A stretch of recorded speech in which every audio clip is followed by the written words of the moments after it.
Hey, I hope your day is going well. I wanted to share with you a little bit of information about some of our planning as it relates to the future. Just a couple of weeks from now, it's going to be Easter, and because of social distancing guidelines, we're not going to be able to meet, it seems at this point, at least through the end of April. So what do?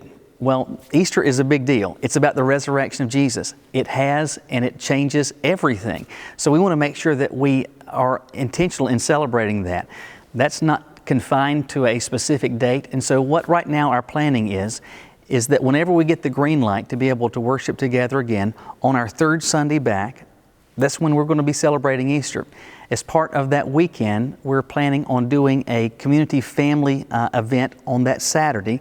An Easter egg hunt will be a part of that, but we're going to be very intentional about two things: sharing with them about the resurrection of Jesus, but then intentionally engaging them so that they might be able to come to know the hope that we have come to experience, that sincerely it changes everything. Since we still can't meet, obviously Sunday school classes are not physically meeting, but I wanted to let you know that a number of our classes are already seizing some of the advantages of technology to stay connected, at least in some way. Amber Hazelton has recorded some children's Sunday school lessons, and each Sunday those are going to be available on our website.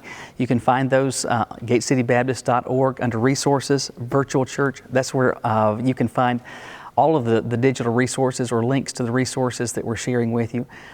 Beyond that, Jamie, with our students, both on Wednesdays and on Sundays, is engaging them through Zoom.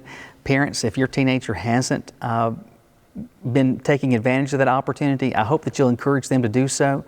If you have some problems or challenges in trying to figure out how to be able to do that, just reach out to Jamie and he'll be glad to help you with that.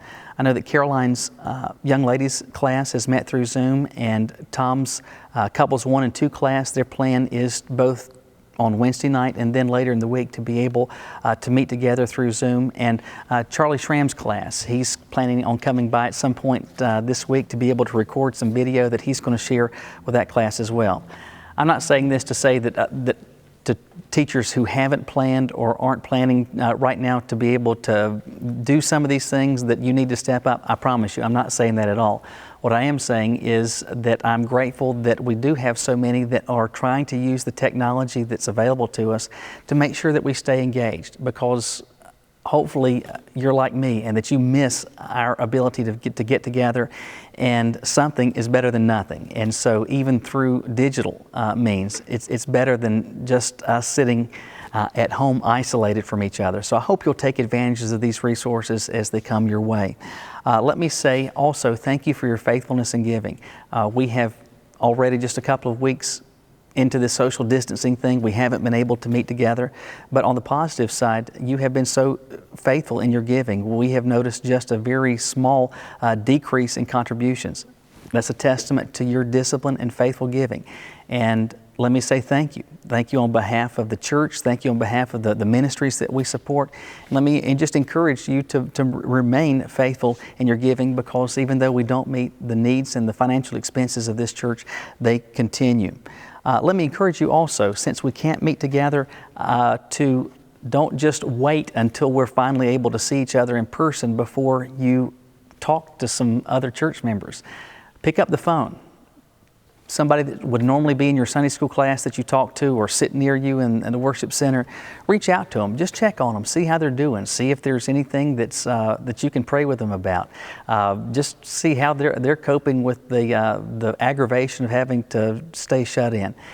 It's important for us to stay connected with each other, and if we're not intentional about it, sincerely, there could be lasting weakness that comes in terms of our relationships because of that. So please take advantage of this time and be intentional about reaching out to some others within the church family.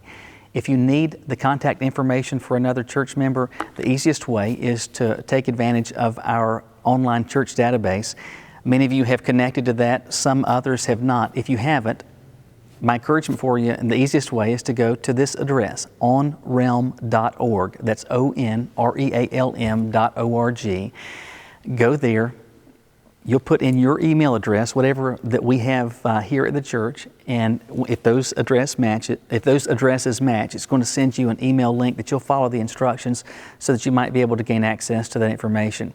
If you instead don't want to do that, not going to do that, you can also reach out to us and we can email you an updated directory so that you might be able to have phone numbers and addresses to be able to reach out to others within the church. Last thing I would say to you is that I hope that you have taken advantage of the resource we unlocked for you this past Thursday with Right Now Media, which I shared with you last week. It's kind of like a Christian Netflix. There are literally thousands of positive and significantly meaningful Bible study resources, children's resources, all sorts of Bible studies, conferences, all sorts of things that can help encourage you, not just during this time, but in the months and years to come. It comes to you sincerely at no cost. If you haven't yet taken advantage of it, and I think about 60 people have already set up their account with that.